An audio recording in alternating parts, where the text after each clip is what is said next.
सरकार ओडिशार शिल्पायन क्षेत्र में दीपाद आग को बढ़ी। आज एक खर्दा ऐतिहासिक माटी रे द्वितीय थर पर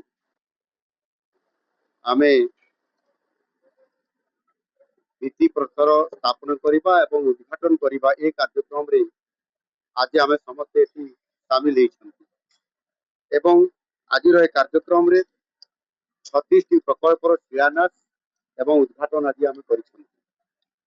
प्रकल्प गुड़िक माध्यम आज आमे राज्य को 40,811 कोटी टंकार पुंजी ए आसवा आम सुनिश्चित करूँ। 69,000 नुआ युवक युवती माने जॉब एम्प्लॉय होबार सुनिश्चित करूँ। निश्चित भाव आम जो पूर्वर ग्राउंड ब्रेकिंग एवं शुभारंभ कर जो 2.5 लाख कोटी टंका 2.5 लाख कोटी टंका आम छुईलु।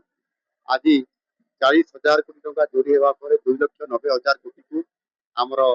ग्राउंड ब्रेकिंग एवं शुभ उद्घाटन कार्यक्रम में आम आज को दीपाद बढ़ी। निश्चित भाव विशेष करके ओडिशा को समृद्ध करने एवं ओडिशा विजन डॉक्यूमेंट 2036 एवं 2047 ताकू आधार करी ओडिशा को भारत वर्ष अर्थनैतिक दृष्टिकोण आम भारत वर्षर श्रेष्ठ जो 5टी राज्य भितर स्थानित हम ओडिशा या आधार करी आज प्रत्येक क्षेत्र में सशक्त करवा महिला सशक्तिकरण करवा युवक मान निजुक्ति देवा ओडिशार भविष्य दायित्व कांधरे देवा एवं चाषी मान सशक्तिकरण करवा गरीब लोक मान आगू आसवा हरिजन एवं आमर जो माने पछुआ वर्ग अच्छा अनुसूचित जाति एवं अनुसूचित जनजाति से आग को अर्थनैतिक दृष्टिकोण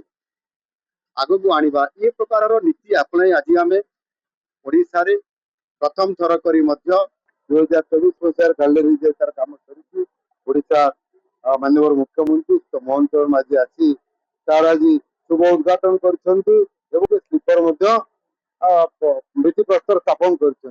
निश्चित भाव में आशा करुच्ची मो राज्य सरकार पाखे नवेदन रखी आम अनेक जमी रूप हस्तांतर करूँ। ये एक मरुभूमि अंचल शिल्प प्रतिष्ठा आवश्यकता अच्छी शिल्प प्रतिष्ठा हेले जीविका निजुक्ति ये सब कार्यक्रम हो पार तेणु आशा करुच्ची निश्चित भाव में आज साधुवाद जनाऊँ घोषणा दाबी कर पर्यटन विकास दाबी कर माननीय मुख्यमंत्री अंचल को आसछंती मो अंचल जहाँ आवश्यकता अच्छी आज सभा माध्यम मुख्यमंत्री आगे दाबी उपस्थापन कर।